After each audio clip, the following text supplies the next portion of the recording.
Anybody can lead when things are good. But who are you when it gets hard? When the pressure hits, when emotions are high, when nobody's clapping for you, that's where real leadership shows up. Not in titles, not in position, but in purpose. Welcome to the podcast, where real conversations meet real purpose. Every episode's a journey, let the truth unfold. Real talk from the heart, never scripted, never cold. We speak life, speak love, elevate the game. Every word hits different when it comes from the flame.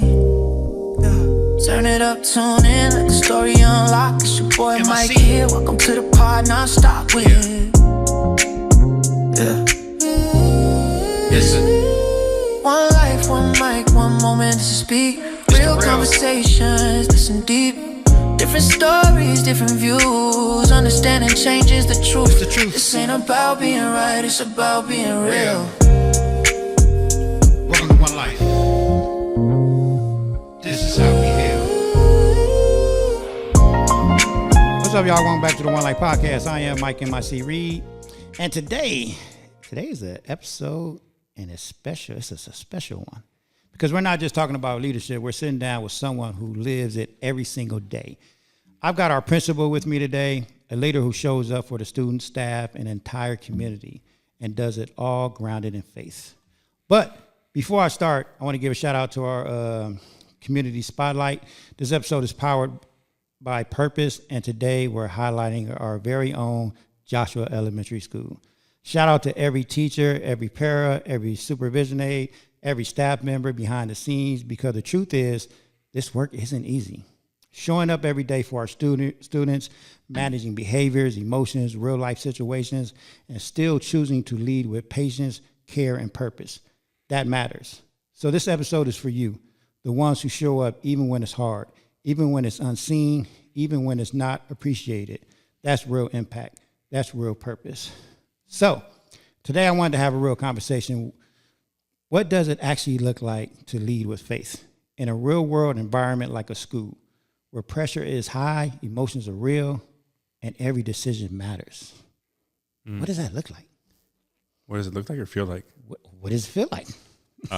There's a lot of weight to that kind of thing, and especially when you can't determine the outcomes. A lot of the times is you step into faith and knowing that you go into situations that you have no outcomes with, but you step into situations and being present, and your feet are in the present and take care of what is in front of you kind of thing, because you can't predict the future.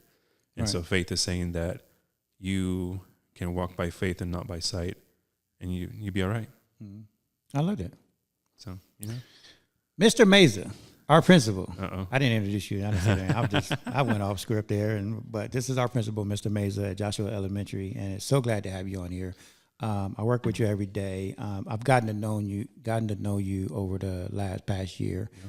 We started at Joshua at the same time, and I think that for me that was important, because we started it at the same time and we just built from there. Right. Like for me, I looked at it like there's nowhere to go but up. Right. Because we started on the ground level, and it's like, okay, let's build. Yeah. Especially when you have someone, like we always talking about this, that's in line with each other. Right. It works.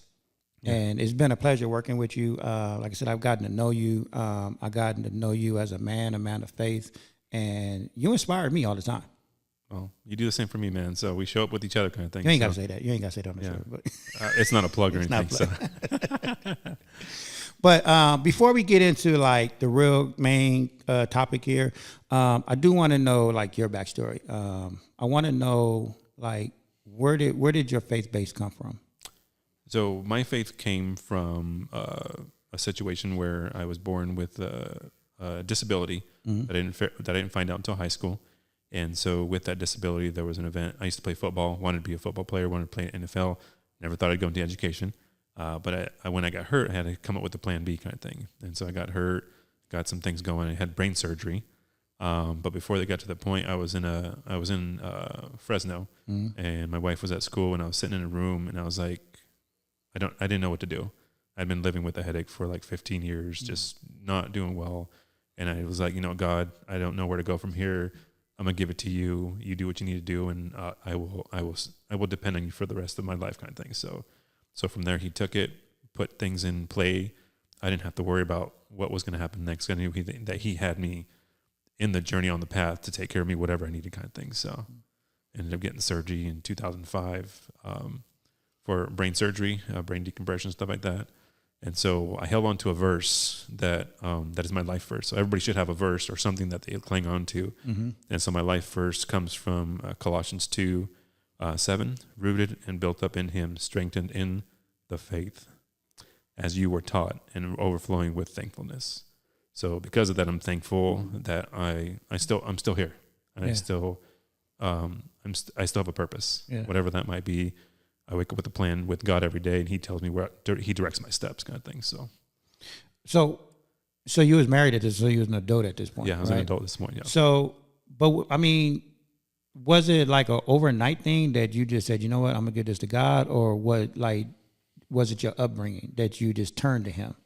No, I think it was that moment. It led up to that point, just of frustration, and me as a person, as a human being, trying to make things happen. Right. And me trying to make things happen. It never came to fruition. Okay. I always felt like I ran into barriers because I was trying to make things happen. Okay. Yeah. And when I gave it to God, he opened doors and things that I never thought would be possible, kind of thing. Mm-hmm. And so he was, I'm gonna put my faith on him, and wherever he sends me, wherever he puts me, like, that's where I'm at.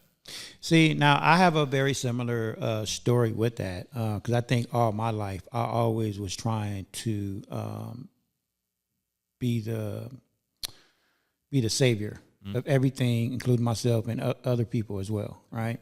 And I think that's because, growing up and being homeless at 14 and walking the streets, and I think when I got to an adult age, I was like, oh, I made it. I made it out of the hood. I made it through all those adversities. I thought I could do anything, right? So I started thinking I can help people. Yeah. And it wasn't until like way early on, when I became like really old, is when I found my scripture, be still and know. Yeah. Psalms 46:10. Like, that's when it finally hit me, like, you know what? Just be still and let God do it. Just know he's there, know he's going to just handle it. And when I started reading that and getting into that is when I started letting go and just letting him handle everything. Let go and let God, man. Yeah. Every time. Exactly. So very similar. It just took me longer. You know what? It took me longer. and I don't think God cares when it happens. Right. It's just, it needs to happen. Yeah. And the longer you wait, the more you wish you would have accepted him sooner than later, kind of thing. Mm-hmm. So, and I think that's for a lot of, like, you can be up to the very end of life and you accepting him, he's totally good with that. Yeah. So do you think, because I've always was a believer in this, to where, like, even though when I still try to, I don't want to use the word help, but when I do try to help people, but there is like a stoppage point where I say, you know what? Okay. Like, you're not ready. Yeah. You just haven't been through enough, whether it's pain or you haven't been through a tragedy yet, right, that it just, because sometimes I do believe like certain people have to go through a certain tragedy for it to click. Right. Right. Do you believe that too? Or? Yeah, I think that everybody needs to find their testimony. Yeah. And when they find their testimonies, that's when they really come to fruition. Like, okay, there was a purpose to that. There was no one that could help me through that part. I just needed to find myself and my soul and my Holy Spirit to get me to that point, kind of thing. So everybody has to find that point. And once you do that, then you use your testimony to inspire others, kind of thing, to that point, kind of thing. Because your story is not going to make sense to everybody, but if it makes sense to one person, then it really will make a difference, kind of thing. So, and once you went that way, like, how did you see your life shift? So I didn't have to depend on anything. Like, it was just God. He, like he says, he gives gifts to the sparrows, and if he gives to the sparrows, and he's going to give to them, like, I can expect that much more, kind of thing. So just knowing that I don't have to worry about anything. Like, he's already directed my story. He's already wrote my book. All I have to do is put in effort on my part, and we're good. And did you find your circle get smaller? Absolutely. Because not everyone believes what you believe. And when that happens, you will find yourself in a place where you no longer fit in certain places, certain communities, certain areas, kind of thing. You find yourself that you walk different and you are different, and people call you weird. Yeah. And so that's when you have faith that, you are different, you are weird, but it's because of a higher purpose. It's not, from here, not of this earth, kind of thing. So, Yeah, I mean, I found, I always tell people, like, the older I got, my circle just kept getting smaller and smaller. And I don't know if that is just age and knowledge to where, you know, we start setting hard boundaries and we just don't put up with the BS no more. And it's like, we don't have time for it. Yeah, and I think with that is, you know, right from wrong at that point. Yeah. And so when you associate with, and you want to be in the presence of people that might not be making the good choices to hopefully influence it someday, but then you also have to make sure that you don't associate yourself too long, because then it comes up as like, you know what, it starts to rub off on you. I always tell kids all the time, like, who you hang out with, you start to become sometimes, kind of thing. So 100%. if you're not grounded in something that really holds you a strong kind of thing, you start to become who you hang out with kind of thing. So, and so that's why you build a community of like-minded people, sometimes that believe the things that you do. Not to say you can't venture out kind of thing, but that's like that's your home base. That's your people that you're like, hey, I can go to speak truth to, and they will still uplift you and take you to a better place kind of thing, rather than bring you down kind of thing. So Now, obviously, making changes like that is not easy. no, It's hard. It takes time. Like, for you, did it take a long time? Like, or do you feel like you still? I mean, obviously, we're still on our journey, right? Yeah. Like, our journey, there's never no destination. Like, our journey is just our journey and our path. But was it difficult? Did you find yourself like going backwards? I mean, I'm human, so my being human means you're going to make mistakes. Yeah. You're going to do things that are wrong, kind of thing, and it's just giving it to God and say, you know what, I messed up, I repent, and you move forward, kind of thing. Because he died on the cross for us, kind of thing. So if he did that, there's nothing that he won't forgive you for, right. And his mercy and love is greater than anything we can do, kind of thing. So that's what I hold myself to, man. And so, question. I mean, I know you're a big faith guy, but do you read the Bible? Obviously, you read the Bible. Yeah. Okay. So now, with that said, am I well versed in the Bible? Absolutely not, because that takes years and dedication and stuff like that. And so I still get up every day, do my devotional, and I try to do my best to at least that verse for the day, memorize that for the day. Okay. So I never, like, growing up, like, I grew up Catholic. Yeah. Right, so I grew up an altar boy, grew up Catholic in a Catholic school in elementary. But the older I got, I never read the Bible. Even though in Catholic school, they give you a Bible. Right. I read little bits in here, but I don't even remember what I remember back then. But growing up, I kind of shied away from it, right? Only because I didn't understand it, right? To today, I still don't understand it. Yeah. But the older I got, and I would say within the last 5 years, I actually started to read the Bible more, so I can understand it. Because a lot of people, like, you hear a lot of people with scriptures, right? Yeah. But do you understand that scripture? Right. Like, people would take things from a scripture and just run with it. Yeah.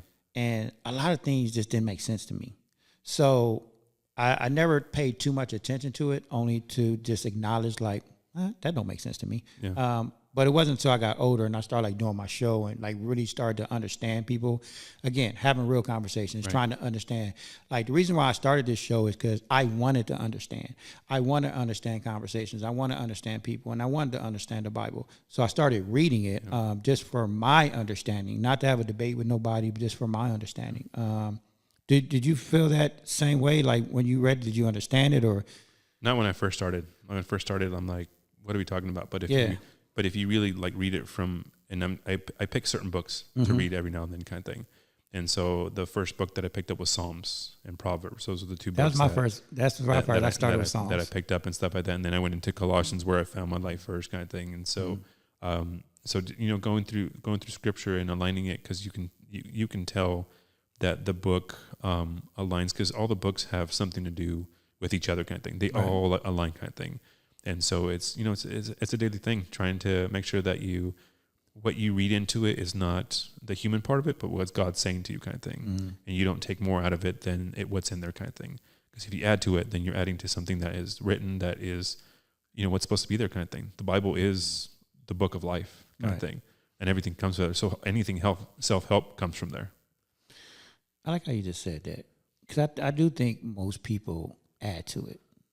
And I think that's where the confusion comes in. Yeah. Like they add their own, which is fine. I guess that's fine, right? Everybody have their own opinion. Everybody's perspective is different. But I think that's what confuses me a lot is listening to different people, and it's like that don't make sense. Yeah, and I think if you really read into the Bible and you read the books, like you have to make sure that you tie in to the different books that it has, kind of thing. So there is alignment in the books when you read it, kind of thing. So and then when you start adding things to it, that's when it doesn't make sense, kind of thing. But if you read into the book of the Bible, every book in there has an alignment to something to do, with Jesus and God, kind of thing. So and the Holy Spirit, the Trinity, kind of thing. So so as long as you're not adding to the Bible and you're doing exactly what it says in there, and there's alignment to the Bible, then you're living through it, kind of thing. So have you been through the whole thing yet? No, I still there's some books that I just love reading all the time, kind of thing. Okay. There's certain books that are a little harder to read and a little harder to digest, kind of thing. And so I shy away from them sometimes, but I try to do my very best. And so for me, I read some verses in the day, and I pick out a word that makes sense to me, that like God's speaking to me that day, because I do my devotional in the mornings, and that's my plan for the day. Like whatever I'm reading, whatever verse pops up, that's my plan for the day. Yeah, I was actually doing a devotional. I started it on January 1st. Okay. Because her mom gave me one for birthday for Christmas. Okay. And I started it on January 1st. And I was doing so well up until like the end of March. Yeah. Okay. So for 3 months, every morning I got up and I read it. All right. And I tried to actually read the Bible with it, but it was throwing me off a little bit. Okay. But I was doing my devotion. But then I got super just frustrated, and I found out once you stop for one day, it's kind of like working out. It's like working out, man. You stop and it's hard to get back. It's hard to get back, right? And I have them both on my nightstand, like they're right there. They're right there. But I want to get back to it, and I know I am going to get back to it one day. It's just a matter of doing it. So start tomorrow. Yeah. Oh, yeah. Start tomorrow. Tomorrow. It's like anything else. As soon as you stop, I can't do nothing else tomorrow morning. I got to tomorrow morning. Get your cup of coffee and pick out a book, read a verse, and see where we go from there, kind of thing. So. You know what threw me off? I actually know what threw me off. Every morning we have this. So we have this thing we do every morning. We have our coffee and we play these games. Okay. Because our family's big on it. They're the New York Times games. Wordle and all these stuff, right?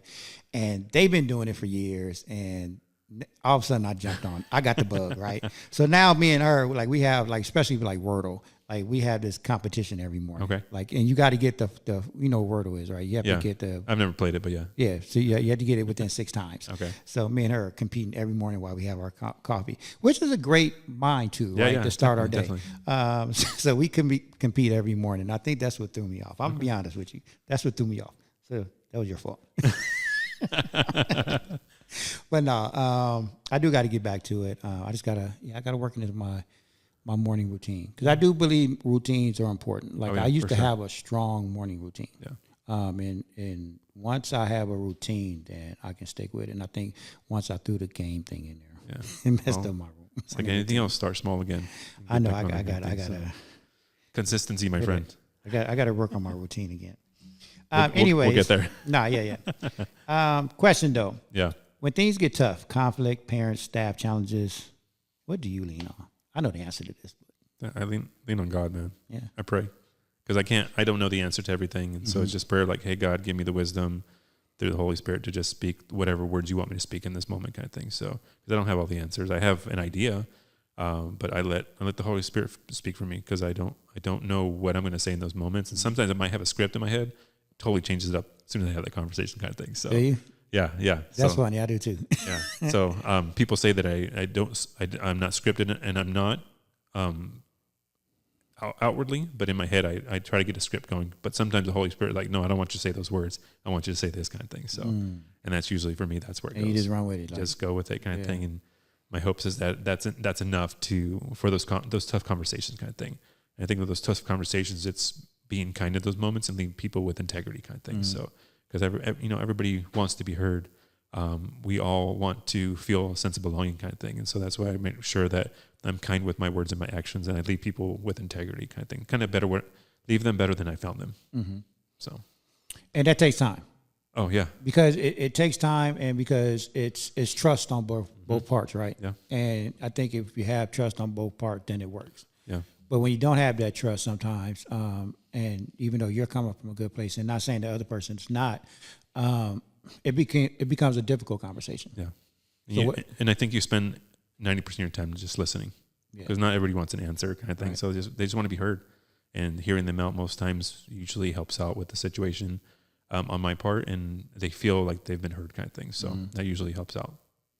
Now, as a leader, because I've gone through this through my career, is just I try to lead by example, right? Right. And I'm same as you. I don't always have the answers, right? Right. I can only go off my experience and what I know. And I usually try to tell my team, even though I'm going off what I know, doesn't mean what I know is right. Right. It's just what I know. Right. But I always leave open room for someone else to say, oh no, let's try this. I think this will work better. Like, you don't always have to go with my idea. Right. But it's all I know. Yeah. But sometimes, and I'm talking about my previous teams, right? I used to always get into this argument a lot. Like, I had one team member that always be like, why we always got to use your idea? And it's like, because they're the best. Yeah, I am. Because I actually know what I'm talking about. No, but seriously, like, I used to be in like boardroom meetings, and I'd be like, okay, what are we going to do about this situation, right? No one would put nothing on the table. Yeah. So I'd be like, okay, because I'm not afraid to speak up. I'm always like, okay, well, I think we should do it this way. But that's because that's what I know. Right, that's what you know. Doesn't mean it's the right option. Right. If you know something better, put it on the table. Let's talk about it. Right. But back then, no one used to do that. So I had to figure out, okay, how do you get around it? Because I don't want to always throw out ideas and then use my ideas, because again, my ideas are not always right. It's just what I know. Right. So if there is a better idea, I struggled with this for a long time. I think I gotten good at it, because now I don't think I'm quick to throw out ideas. Yeah. I'm quick, like how you said, to listen to my team and listen to what they're saying before I throw something out. And I think it's investing in them first. Mm-hmm. And when they feel that they've been heard, or they feel a sense of belonging, it does make a difference, because they feel like they have a voice with you kind of thing. So, so getting to know them, investing in them, having them a sense of belonging, and really getting to know them, like, they really start to come around like, oh yeah, no matter what I say or do, it's not going to be something dumb. It's going to be something that is going to contribute to the greater good of the team kind of thing. So I think for me, that's it, is you have that mentality, is like, my answers are not always the greatest, but I'm going to put it out there. And if you have anything to add to it, and if it's better than mine, let's use yours, because I'm not always right. Right. And you understand it. Oh, absolutely. Most people don't. Yeah. My way is not always the best way. My way is just a way. Right. Kind of thing. So, and if you have something to add to it that's going to make it better, let's use yours. I love that. See, and I'm good with that. I'm kind of the same way.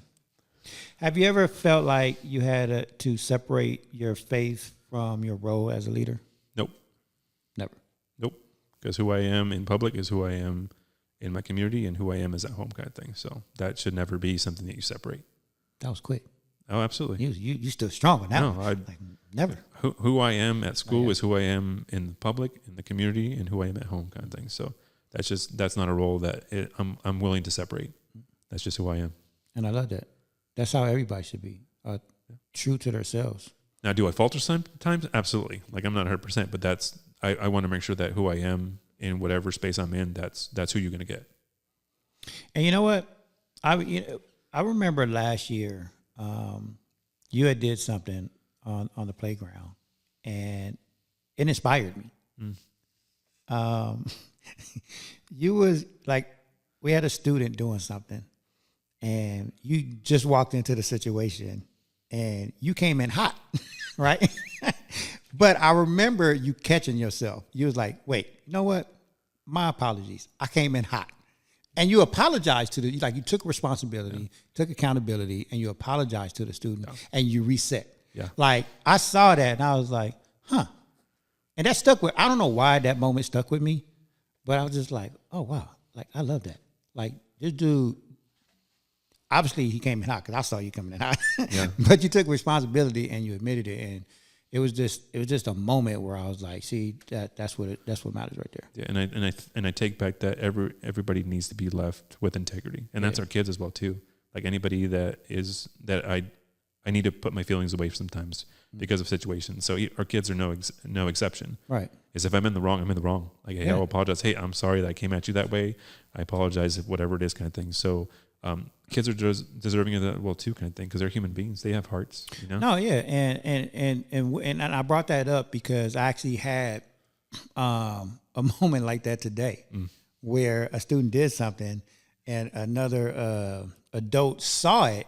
But because I only had half the story, but because the student is always doing something, but so the other adult was like, wait a minute, no, he actually was in the right this time. And I was like, my bad. Yeah. And I apologized to him, and I was like, I was proud of what he was trying to do. Yeah. So that's why I brought that up, because I again, what you did inspired me. So I always keep that in my mind. And I'm not perfect either. Like, I have my moments. Like, what we do is like really hard. Yeah. And man, like, we have our days sometimes, and I want our staff and our kids to know, like, we're a community. We're all one. We're all in. Yeah. We're all in for everything, kind of thing. So if I'm going to tell you as a student or that you need to be these expectations, then I would hope that the adults have the same expectations as well too, kind of thing. So because as the adults, we have to model those things with them, and the kids are going to see what we do, kind of thing. And my hope is that what we do and say and how we act are going to make a difference for our kids. Can you share with me Just kidding. a real moment where your faith guided a difficult decision? I think it was my transition in different leadership roles, kind of thing. So I know there was a hard door that shut on one of those pieces in my leadership journey, and God was like, I kept testing him, like, no, I got to do it. And he's like, no, this is not for you anymore. And so I think that was hard for me. Is like, okay, so now what do I do? And so again, I had to go to God and be like, you know what? You close that door for me, you're going to open one up for me, kind of thing. And sure enough, opened that door, and was again an eye-opening experience that God is good. Mm-hmm. Was you always a leader? Like, or different question, do you think you always wanted to be a leader? And I wanted to play football, man. Okay, see, I wasn't going to try to bring this up. Yeah. I know you said that earlier. Yeah, so leadership, that's a hard one, because I am the oldest out of 4 of our kids, are my siblings, kind of thing. So as a kid, my parents worked like, 2-3 jobs each, and we're always gone. And so it was me having, taking care of my siblings, being the dad figure, really early, kind of thing. And, I loved it, kind of thing, but I had to grow up quick. Right. And so I think at that point, I was put into a leadership role, kind of thing. So that's crazy, because I'm the baby of 7. Okay. And I actually had no intentions on being any type of leader. Okay. And when I was 14 and going through my situation, I had to grow up quick too. And so that's what turned me into a leader. Okay. Because I had to fend on my own since I was 14. And the older I got, I was just like, oh, I can do this. And I did it. And so I was like, always just in that leadership role. But when I was young, like, it was never a dream of mine. Yeah, I if you asked anybody, like, would they have ever dreamt that me being a principal was going to happen? Absolutely not. Absolutely not. Absolutely not. Teacher? Absolutely not. So, but I caught myself in a dream circle with my wife and her family of educators, and that really catapulted me to break, my cycle, kind of thing, and blessing to them, and they, got me where I needed to go, kind of thing. Okay. Pause that, because I want to go back to that, because I actually have a similar story about that. But football. Yeah. What position was you trying to play? So running back. You was going to be a running back? I was being a running back. So I played 2 positions. Well, you want me to tell you all the positions I played? Yeah. I wasn't that good, but so I played running back, first string running back. Okay. I played second string quarterback. I was a Wait, what division? So this was before high school, kind of before I got hurt, kind of thing. Okay. So yeah, it was. I didn't even know what football was at some point. I moved into a new neighborhood. Some friends were like, "Hey, you should play football." I'm like, "Okay, football." I thought it was soccer, football. Right. And so we showed up to the signing. And they gave me a helmet and stuff like that. My mom was like, "What are you gonna do?" I'm like, "Play football." So, and that started my journey of loving football, kind of thing. So, and just just fell in love with it, and that's what I want to do for the rest of my life, kind of thing. So, Wow, but you was first string. yeah, I'm sorry, but I can't see that. you can't see me being first string running back. No. I'll bring you a picture in my shirt that says champions. I need to see video of this of you playing of you being a running back. Can you see that? Like, I need to see a video of you playing running back. Do you have video? I don't know. Had this. We were using VHSs at that time. So, so if I have it, it might not be digital. And I believe it. I don't know. I just because you're a principal now. Yeah, and like I said, not even in the books. It wasn't ever anything that I didn't believe she was athletic until I started like playing with her. Like, she's actually good in basketball. Like, she's an athlete, man. I know, but it's just hard to see that. She's a third grade teacher. Don't let your outward appearance deceive you. No, I was messing with her. We compete so much on everything. We play so many games every day. But that's great, though. I mean, that you knew at a young age what you wanted to do. Yeah, and I think with education, like there needs to be something for every kiddo to have a sense of belonging. For me, it was lunch, recess, and football. Like that really saved me, kind of thing. That really kept me in school, kind of thing, to do well, kind of thing. So, because if I didn't have the grades, I couldn't play football. Right. So I had to make sure that I had enough of the grades back then to do football, kind of thing. So. And not in your wildest dream, like, I'm gonna be a principal one day. No, that was never crazy, in the books. right? That was never in the books. That's I did crazy. special education as a paraeducator at a high school, kind of thing. So. Oh, did you? Yeah, and I did that and fell in love with it, and was offered when we had our daughter. I went into to the district office to put in my sub paperwork to get a sub job with my daughter in hand and stuff like that. And my director comes out, he's like, "You need a job." I'm like, "Oh, I do," kind of thing. And so the school year started, and I got into special education as a teacher, kind of thing. So yeah, so it was never in the books. It just kind of happened. So when you say that, because your wife has a family of educators, and you kind of went that route because of them. It was one of those things where you break cycles. And so seeing what they were doing, I'm like, yeah, she was driven, she's ready to go, she was doing her thing. And I'm like, that's something I wanted for myself, kind of thing. So I'm like, yeah, I could do that. Nice. But I never thought I was going to be a principal. So yeah. So when you got into it, you just thought you were going to be like a teacher, or? Yeah, just teaching. Just teaching? Teach for the rest of my life, do special education kind of thing. That was my love, kind of thing. It still is. But never thought I'd be an administrator, kind of thing. So Interesting. Because I can, like, I see you as a great leader, as a great principal. appreciate you, man. Yeah, I can see that. I can see that in you. Like, I don't see you in the classroom teaching. Yeah, I don't see myself teaching anymore, especially not kindergarten, man. That's a rough one. That's a rough one. But no, it's my teaching now is through the school. Yeah, I let my teachers do the work, and I support them by removing barriers and doing what I can to support them, because they're the foot soldiers. They do the work, kind of thing. So and ignore her. Yeah, just tell me the truth right now. No, they are the soldiers on the ground, man. They do the work. My job is to make sure that they get everything that they need, and I take away barriers for them to do and inspire our kids, kind of thing. So that's why I took on the role. Yeah, I mean, there's one thing. You always preach this, that you like to build people up. Right. What do you mean? Like, talk about that, because I love hearing you always talk about that. So I think for me, let me know where you want to go. If you want to be a teacher for the rest of your life, great. If you want to be a leader in a different role, let me help you find the tools to get you to that point, or what you want to do, kind of thing. Because it's not about what I want to do, because I already know what I'm doing now. But if there's something that you want to do, I want to invest in you. I want to make sure that you get where you need to go, kind of thing. So I think that's been, for me, the buildup of it is like, I'm here for you. What can I do to help serve and support you? So how do you build that trust with either a student or a staff that may struggle or resist? I think you just listen. Like, you don't have to solve the problems. You have to pay attention to small details to people. Kind of thing. And it really, when you pay attention to small detail, and people don't know you're noticing, and when you actually acknowledge that and you speak about it with them, then they know, like, oh, he was really listening. Like, he paid attention to things that nobody would have paid attention to, kind of thing. So and I think that really says a lot about people when you do stuff like that. It's like, oh, that person is paying attention to me and wants me to do well, kind of thing. So that's how you build trust. You start getting to know people like for who they are and where they want to go kind of thing. And you just build them from there. And that comes over time, though, obviously. Oh, absolutely. Yeah. You don't do it overnight. Like there's a struggle that comes with that. Oh, absolutely. And it's not always pretty.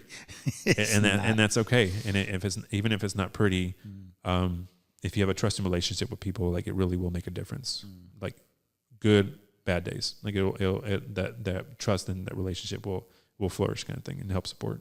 And you're hoping one day that they kind of see you like, or something clicks like, oh, hey, Mr. Meza was probably right about that, or something clicks. And it's not even right. It's like he was in the best interest of me kind of thing. Right, okay. Yeah. Like I don't have to be right. I just he was looking out for me. He wanted me to do well.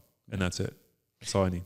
Yeah, because, most of the time, like, we don't see things. Like one of the things that I'm really big on is when we're going through something, right? People think it's the end of the world, right? But these bad things that we're going through is actually for our greater good, right?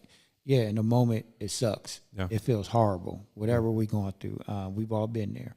But later on, you realize, oh, I see why this led me here because look where I'm at now. Right, and now you're talking about faith. Yeah, you saw how I brought that back on. Yeah, there you go. See? We should be doing this whole time, man. I know, but I mean that's what it's about, right? But so yeah, so you're right. Now, when you're building people up, is it hard to let go? No, because it's not about me. Like my purpose is to help serve and support in whatever capacity that is, kind of thing. So it was never about ownership for me. It was about what that person needed, kind of thing. So for me to let go, it was never about me anyways, kind of thing. So it was about that person being able to do what they needed to do and me supporting him in that capacity, kind of thing. So. But building a good team is hard. Building a good team. Building a good community. Building a community is emotional. It is. It's emotional. It's an emotional investment. And if you're in it to do well by people, then it is going to be a struggle. But the fruition of it, when you start building that capacity with people and building those relationships, they have a sense of belonging to everything that you do and we do together, kind of thing. It really is beautiful. No, it is. Yeah. I just had to ask the question. Yeah, it is hard. It is hard. It's hard. Yeah. And not everybody wants your help, and that's okay. True. So, and like we talked about, then they have to go to their rock bottom to figure out their part of it, kind of thing. So, I think that's the hardest part for me, right? Because like there's people like I've always had this intuition or gift, whatever you want to call it, that I can see like the good in people and I can see what people are capable of. And I don't know if that's because, I have a son who has a disability, right? Yeah. And I've always just been able to see what he can accomplish. Yeah. And so you look at people's potential. Yeah. And sometimes when they don't see it in themselves is what, I struggle with, because it's like, sometimes you can't even tell them. I mean, you try to tell them, you try to talk to them, you try to help them, but when they still don't see it, it's like, that's the frustrating part. Like, especially like for me, because it's like, dude, you just don't see it. Like, I can see it.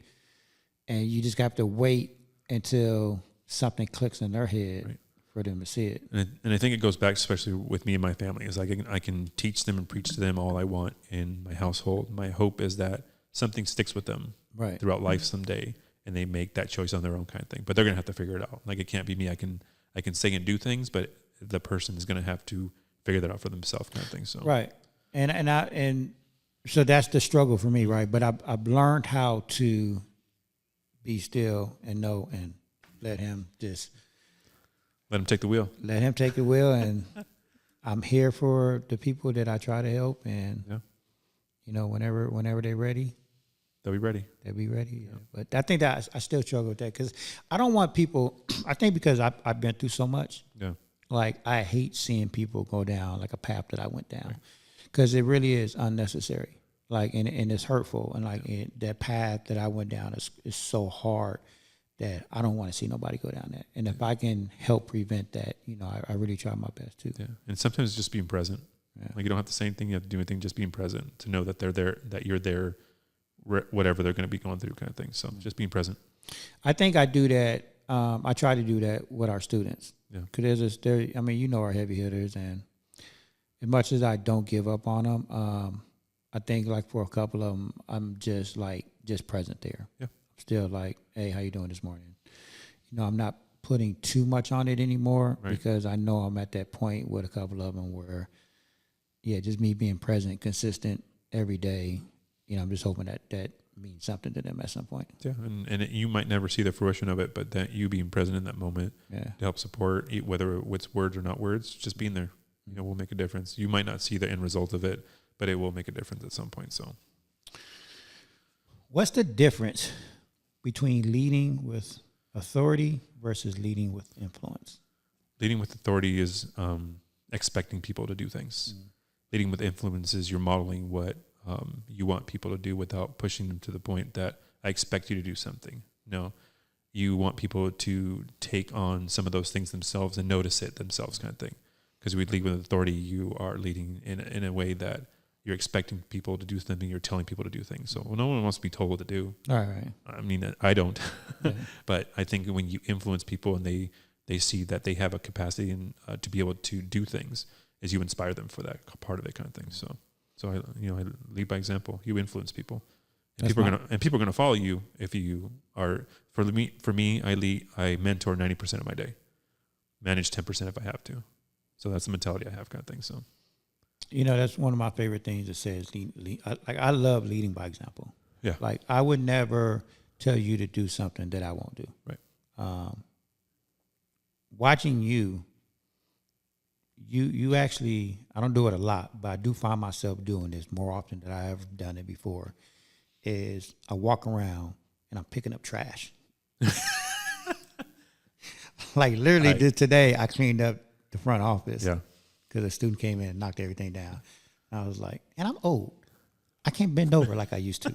So today, when I call the nurse, pick up Mike. I was like, oh. And I was just picking up all this stuff because I want our office to look nice. I want I like nice things. Yeah. But I find myself, because I watch you do it, right? And I was like, if our principal would come out here and pick up trash, and I think why we can't have a beautiful campus. Yeah. And I always have the mindset there's no job above or below me that I shouldn't do, kind of thing. Right. And if that's picking up trash, I'm picking up trash. If that means me being in the cafeteria handing out trays, I'll hand out trays. If it means me mopping, I'm gonna mop. If it means me being in the front office as a secretary, I'm gonna do that job because all jobs are important. Exactly. No, and that's why I say you inspire me, and that's why I appreciate you, and I try to do. I try to lead by example as well. There you go. So if we create multipliers, our leaders on campus, and everybody's leading, and everybody has the potential to do that kind of thing. So no, but I mean, I also believe in like leading by example. 'Cause I feel like that's the only way that I can even operate. Like again, I can't expect somebody to do something if I'm not doing it. Right. If not you, who? Yeah, true. So I'd rather it be me. Yeah. Well, I'm always gonna be me. And if we're there together, we'll lead together. Where do you in this culture? Because this culture is different. This time is different. Time's different. Yeah. What do you see that we can do better? We can do better in all aspects, but I think it's just investing in our kids because they're our future. Like that's the big thing is we invest heavily in our kids with whatever we need to do to make sure that they come on top of whatever they're struggling with, whatever they're going through. Like we move heaven and earth to make sure that they get what they need. And it's all kids, not just one kid, not just some kids, but all kids, because they are the future. Like we're already at that age where like, hey, we're on the other side almost at that point. But we do have a responsibility to make sure that our youth has a path, kind of thing. So I'm going to ask you a hard question. All right. Like I'm a big believer in like positive psychology, right? Yeah. When I took that course, it really opened up my eyes. It really changed my life. I think when I took my positive psychology course, it really changed my life, right? Because psychology is more like, okay, what's wrong? But positive psychology is not looking into, okay, what can go wrong, but what if? Like what's going right? Right. So, and then when I got into restorative practices, they kind of like worked hand in hand.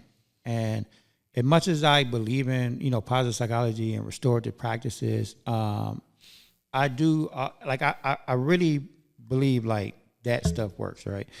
But I also believe in consequences, Right. right? I feel like when the positive psychology doesn't work, and then you move into restorative practices, because the positive psychology is, is before the action. Restorative practices is, rebuilding, rebuilding harm and all. So after the action, but when that doesn't work, like, where do we go next? Especially if you tried like multiple things multiple times, like, what's next? I know. I mean, we kind of touched on it earlier. I know it's okay. Well, one, yeah, you gotta let God handle it. Yeah. You gotta wait to that student or that adult, kind of figures it out. So it's about being patient. I understand that, but what really is next? Like, how do we help our students, turn things around when that restorative practice is not working? Yeah. So I think at that point we have to find the root of what they're struggling with.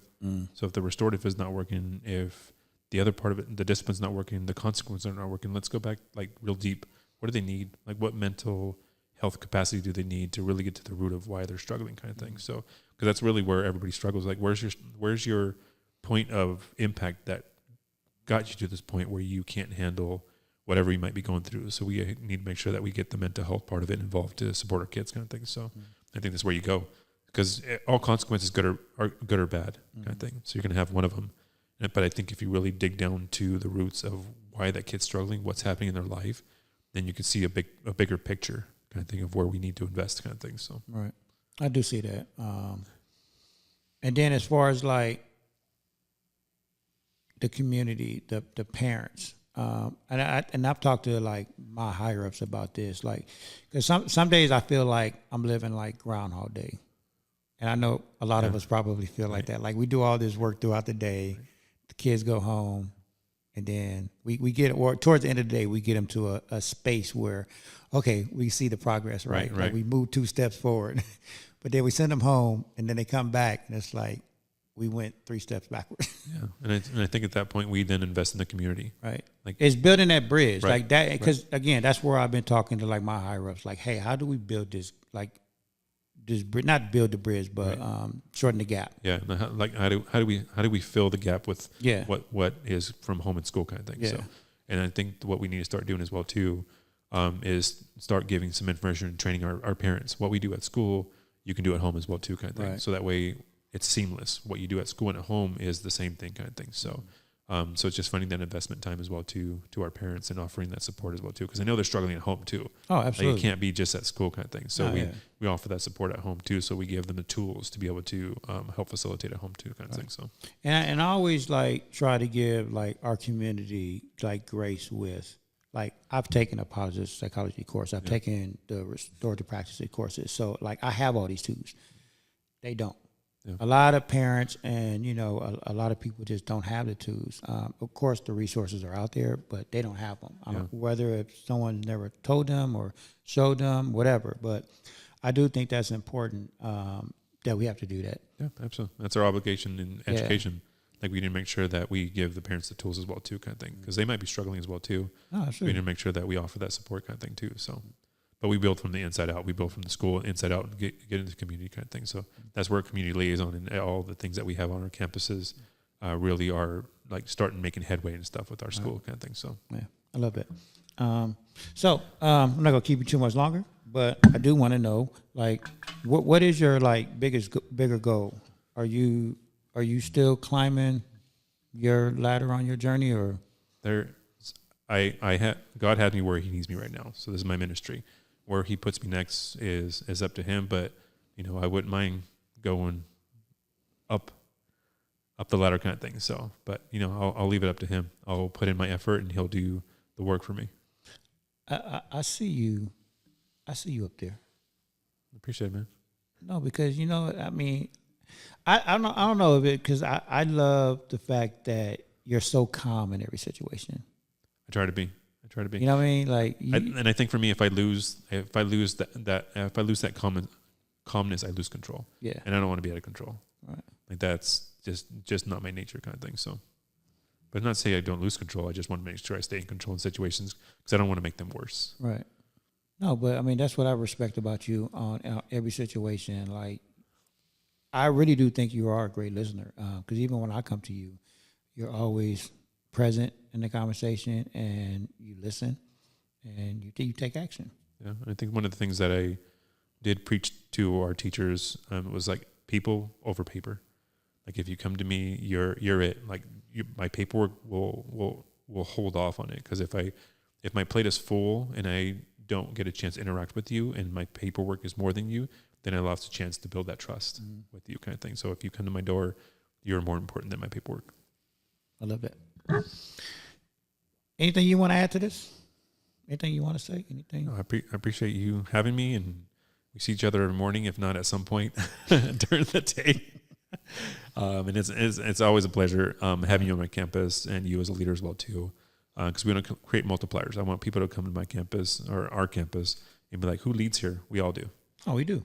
Yeah, we're all leaders. We're all in some capacity a leader in something, and your quality and your specialty is for that moment, and it's going to be beneficial and really make headway for our school and stuff in our community. You know, I was just having this conversation with somebody the other day, and I've been to other schools, and the one thing I do love about our school is that even though we all have different opinions on, you know, a lot of stuff, but we genuinely like each other, and we generally do work well together. Right. Yeah, we might have hiccups because nobody's perfect, right? But for the most part, like we actually do work well together. Yeah. And I love our community on our campus. Yeah. Because we do work well together, and we all are in alignment. One of the things that you love talking about, like we're there for the kids. Everybody there really wants to be there for the kids. It's called Heart and Hustle, man. Yeah, I love it. I enjoy it. But thank you. I appreciate you as always. Leadership isn't tested when everything is going right. It evolves when everything is going wrong. And the ones who lead with faith, with patience, with purpose, those are the ones who don't just manage people. They impact lives. That's not just leadership. That's legacy. Thank you for tuning in. We're out of here.